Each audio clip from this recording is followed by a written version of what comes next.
This is the Thoughtful Travel Podcast. I'm your host, Amanda Kendall of the notaballerina.com travel blog. Every episode I'll share travel tales from several fellow travel lovers, and together we hope to entertain and inspire you, remind you of some of your own great travel experiences, and encourage you to hit the road again soon.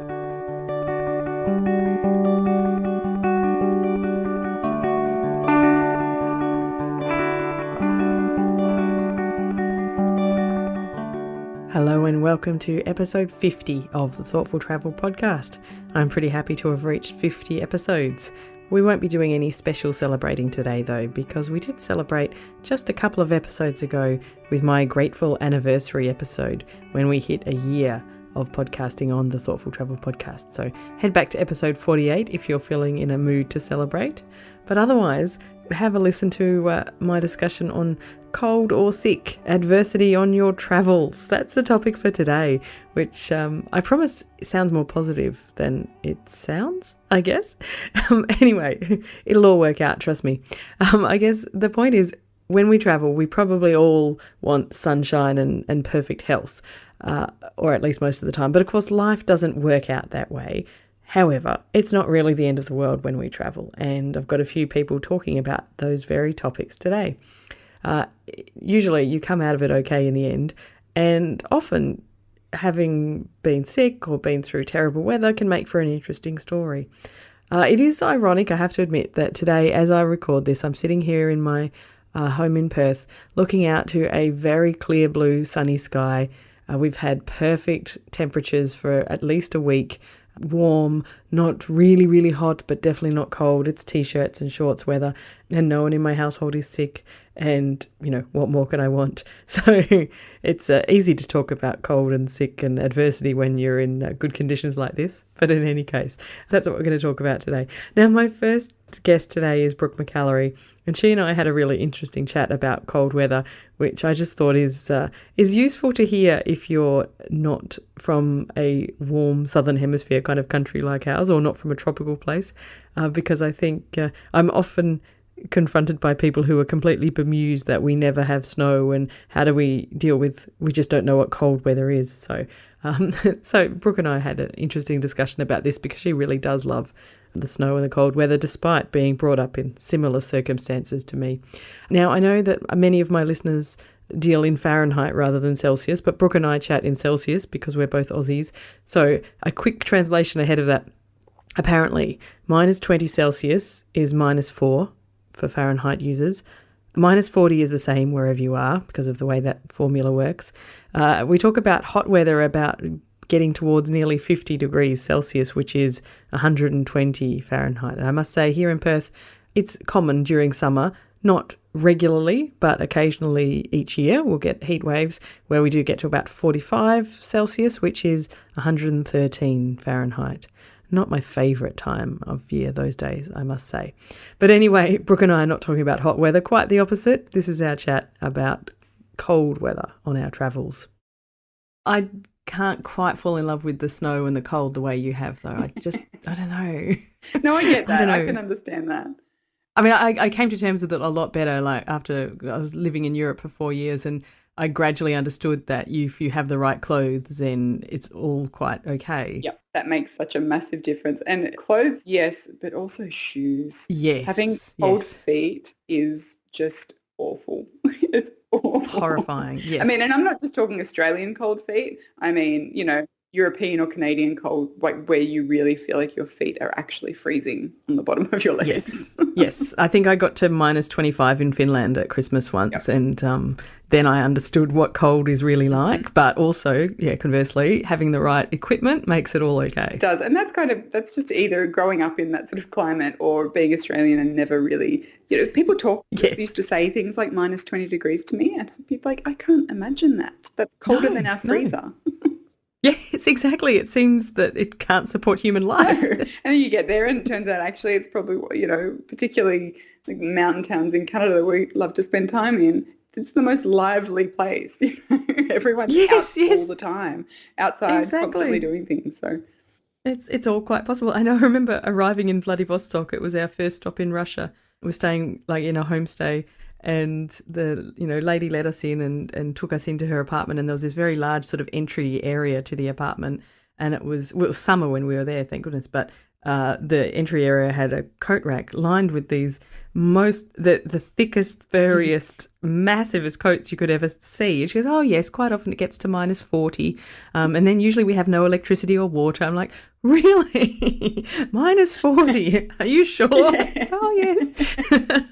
I was kind of hoping it was a lost in translation thing. No, definitely -40. I'm like, wow, why do people live in a place like this? I know, it seems, being from, Australia, it just seems completely inhospitable.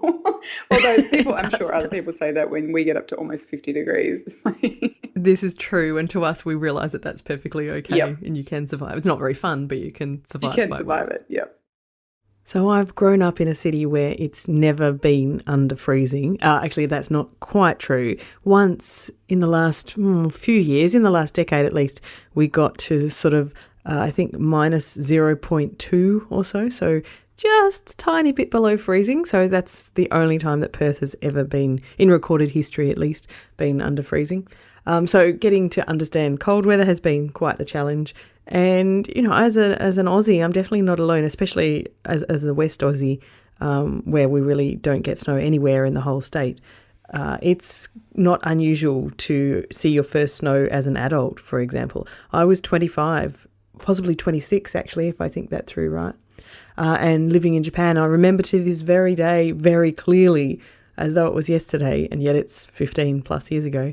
I was walking around in my lunch break in Japan, and lunch break being about 4 p.m. I think on that day, and I had my mobile phone with me. I was chatting to my dad back in Australia, and suddenly this white stuff started falling on me, and it took me quite some time to realise that for the first time I was having snow fall on me. And that was a really unusual experience. And of course I was speaking to my dad, who's now nearly 80 and has still never had snow fall on him. Perhaps he never will. So that's not so unusual for Australia. But anyway, speaking of snow, my son's first experience of just the bit of snow left lying on the ground was in Iceland. And my next guest is Jeff Sandquist, and our chat picks up when I had a very sudden burst of extreme enthusiasm, because during our chat I discovered that Jeff had also been to Iceland. Yeah, we went to Iceland and Norway last year. Oh, fabulous. Did you enjoy it? Absolutely loved it. That was my first time over in Europe. It was great. And actually, here's a funny story. We were flying over to Iceland, and we were supposed to stop in Iceland and then pop over to Norway. So basically stop in, switch planes, and go to Norway because we have some friends that live there. And for a combination of factors, and not to freak people out, but I blacked out on the plane on the way to Iceland. No. Right. Great. Yeah. So I ended up blacking out on the plane and spent the rest of the, hour or so of the flight laying in the front by the door with oxygen on. And oh my goodness. And it turned out great because so my wife's a nurse practitioner, and actually sitting in front of us happened to be one of my college professors' wives, who's also a nurse practitioner. So I was in very good hands. And the Iceland air crew is amazing. That is like my favorite airline of all time. And it was just interesting to see the difference between other countries and say the U.S., because when we landed, they were like, "Oh, okay, we got an ambulance waiting, and we're gonna get you checked out." And so I go down to the ambulance, and they check my blood pressure, my blood sugar, and all these things, and they're like, "Yep, you look good. We can't see anything. You check out. Do you want us to take you to the hospital and get checked out further?" And I was like, "No, I feel good. I'm good with I'm good with this." And they're like, "Okay." And I'm waiting for like paperwork or something. They didn't take my name. They didn't do anything. Oh, no waivers to sign or nothing. And I was just like, man, if this was the US, like I would have had so many pieces of paper to sign. I would have been in like getting 5 MRIs and all these different things.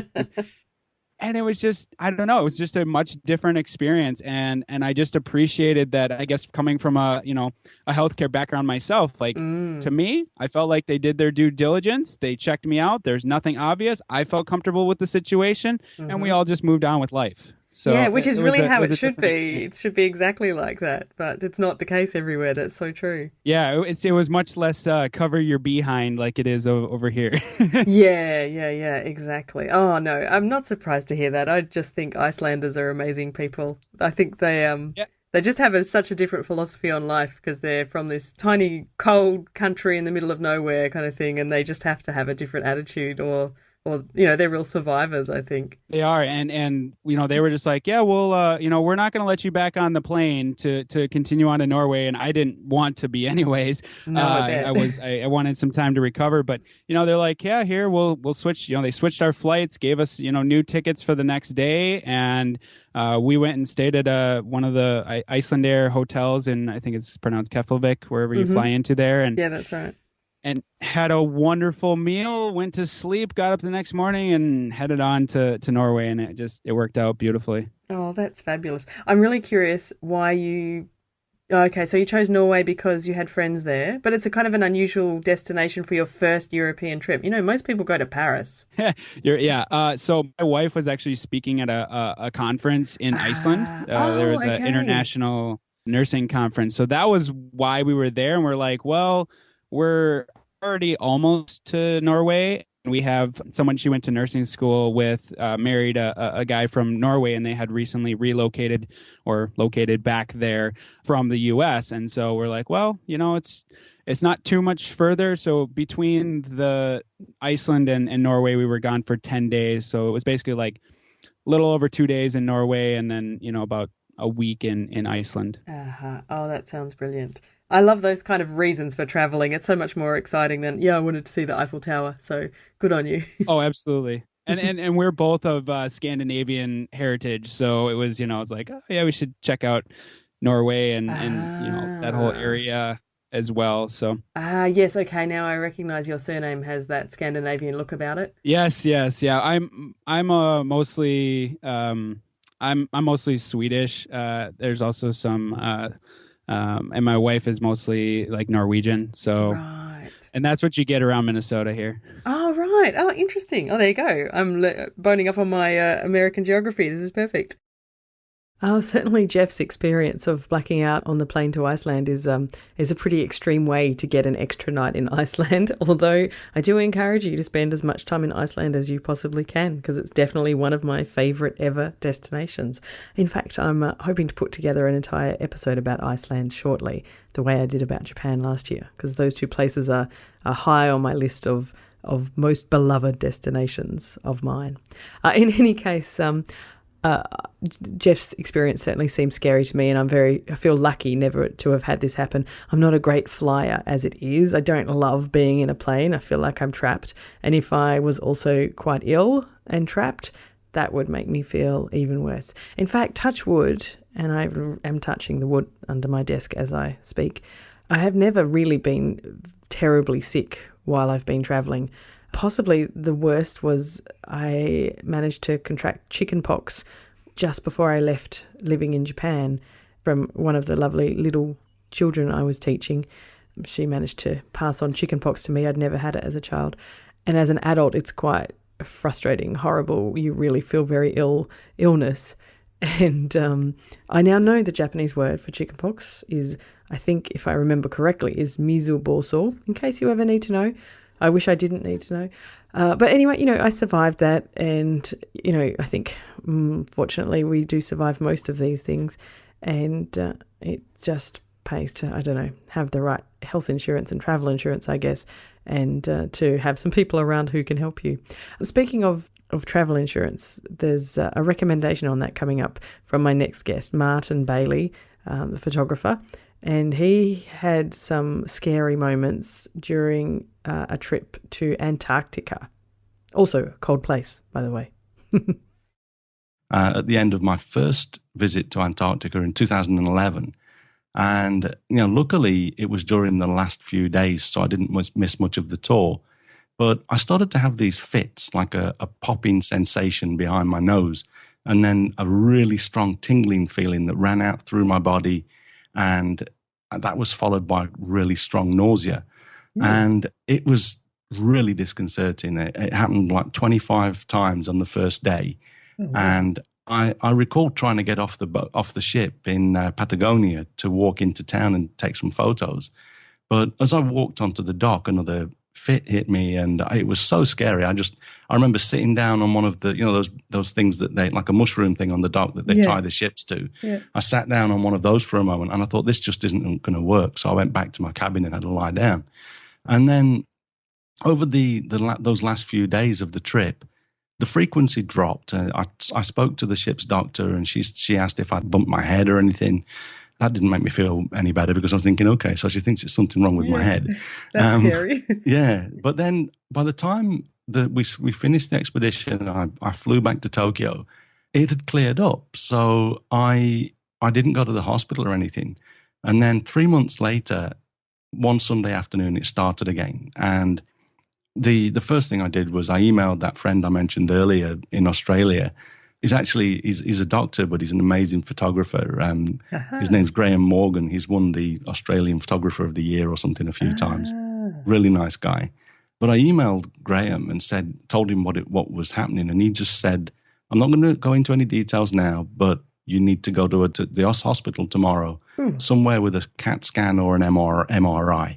So I thought, okay, head again. I'm going to try and calm down over this one. So I went to the hospital the next day. The nearest large hospital to here was, they had a CAT scan. And after coming back, the doctor looked at the results and turned to me with a big smile on her face and said, "You've got a brain tumour." Oh, so I'm like, with a big smile. Great. Yeah, with a big smile on her face, as though she'd found something that she was, we were looking for something, but but not necessarily good news. Yeah, right. So then, and of course she was talking in Japanese, and I speak fluent Japanese, but I looked at my wife and she was white as a ghost, and she said, "Do you understand what she just said to you?" I said, "Yeah, I've got a brain tumour." That was obviously as something scary. And it turns out, that it wasn't malignant. It was I think they called a pituitary adenoma or something like that. Mm-hmm. Basically a nasty thing that grows on your pituitary gland. Right. And they took most of it out with surgery through my nose. And they left this big lump in that we got rid of with medication over the few months after the surgery. And so all's good now. I'm glad to hear that. Yeah, but it was, that was the scary thing. I mean, traveling with illness, not so much chronic illness as in a long-term disease, but it was disconcerting, like being on a ship and not knowing why you're having these fits. And there was really, I mean, ships don't have CT or, CAT scans. No, that's right. Yeah. Things like that. Yeah. So it was a scary thing, but, luckily it all turned out for the good. Well, yes, I'm very glad to hear that. But you're right, especially if you're somewhere far away and, off the grid like Antarctica, then, that's a real a concern, and something that makes that kind of illness immensely more stressful, because you're miles from anywhere, and right. So it makes me think of when times I've been traveling with my son, especially when he was younger, and little kids, they seem to get sick quite often, and you're always worried that it'll be something serious. And when he was quite little, he used to have asthma a lot. And I would be really much more concerned if we were staying somewhere that was like far from a city, or where I couldn't speak the language, or those kinds of things. Whereas as an adult traveller before I had my son, I didn't care. It never occurred to me. I didn't even think about those things. But that awareness of, how, if I needed to, how would I get him to a hospital now? Right, when you're somewhere, unfamiliar or distant and foreign. Yeah, it's much more stressful than having that happen at home. Yeah. One thing that perhaps might be useful for your listeners is that the one comfort was that if something happens very sudden and whisks you away, there's not a lot you can do. But for expeditions like the Antarctica one, you're actually required to take out the airlift evacuation policy. You have to get insurance that includes the ability to call someone and they come and whisk you away by helicopter. Right. Because of course, down in Antarctica, if you have something that requires you to get back to civilization as quickly as possible, then sitting on the Drake Passage in a Russian ship for 3 days isn't going to work. No. So they do require you to take out, but of course it's still a long way from anywhere. So there's always risk, but I think that the evacuation insurance is always something to consider if you're going somewhere very remote. I was really pleased to hear that Martin's, really kind of frightening symptoms turned out to be something that has been since solved and nothing more serious. Certainly would have been a really scary situation to be in. And especially when you're, on an Antarctic expedition, it really is pretty much as middle of nowhere as you can get. So Martin's point about having the airlift evacuation insurance policies and the fact that Antarctic trips require that makes a lot of sense to me. I'm definitely more cautious about going to really remote places when I'm travelling with my young son. I don't know, I guess it's a normal parent thing. I care much less about my own health and safety than I do about his, even though I'm sure he would really rather that I was healthy and safe as well. But I guess that's just the way we think. Anyway, I hope that these 3 chats have given you some food for thought about the kinds of conditions you can experience when you travel and the kind of, bad luck you can have to be sick or ill or injured when you travel as well. I'd be curious to hear if anyone has some frightening but good ending stories, please, about these kind of experiences when they travel. If you do, hop over to our Facebook group, the Thoughtful Travellers Facebook group. There's a link in the show notes, or you can just type in Thoughtful Travellers in Facebook and ask to join. And tell us about your experience with some kind of adversity on your travels. But I really would love them to have a happy ending. I'm a positive kind of person. In any case, thanks so much for listening to episode 50 of the Thoughtful Travel podcast. And let me tell you where you can find each of our wonderful guests. So first up, I chatted with Brooke McAlary, the snow addict, despite being born in Australia. And you can find Brooke at slowyourhome.com and also the Slow Home podcast on iTunes or wherever you listen to your podcasts. And also keep an eye out for Brooke's new book, Destination Simple, a fabulous way just to think about how you do what you do in life and to do it in a simpler way. And I found it very helpful just for decluttering my mind more than anything. So thanks for that, Brooke. After Brooke, I chatted with Dr. Jeff Sandquist, and you can find him at drjeffsandquist.com, a link in the show notes if you have trouble with spelling his Scandinavian surname. And finally, I chatted with Martin Bailey, and you can find Martin at martinbaileyphotography.com. He runs fabulous workshops and photography tours all around the world to some of my favourite destinations, including places like Iceland and Greenland, and in Japan as well. He's based in Japan. And so I'll leave a link in the show notes to his workshops and tours as well. If you have any other feedback, then I would love you to catch up with me either in the Thoughtful Travellers Facebook group or tweet me at Amanda Kendall. You can use the Thoughtful Travel Pod hashtag. And as always, I think 50 episodes is a good time to ask if you have some positive feedback to give for other potential listeners to read, then I would be grateful forever if you could leave a review in iTunes. I've had some really wonderful reviews there recently, which warm my heart so much. All of this info and more is in the show notes, and for episode 50, they can be found at notaballerina.com/50.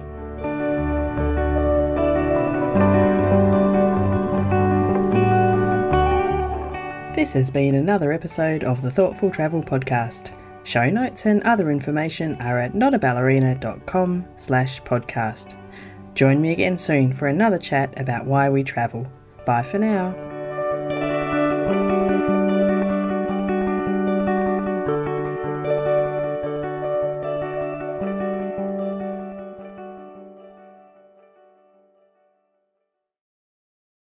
Jackrabbit FM. For your ears. Who is that?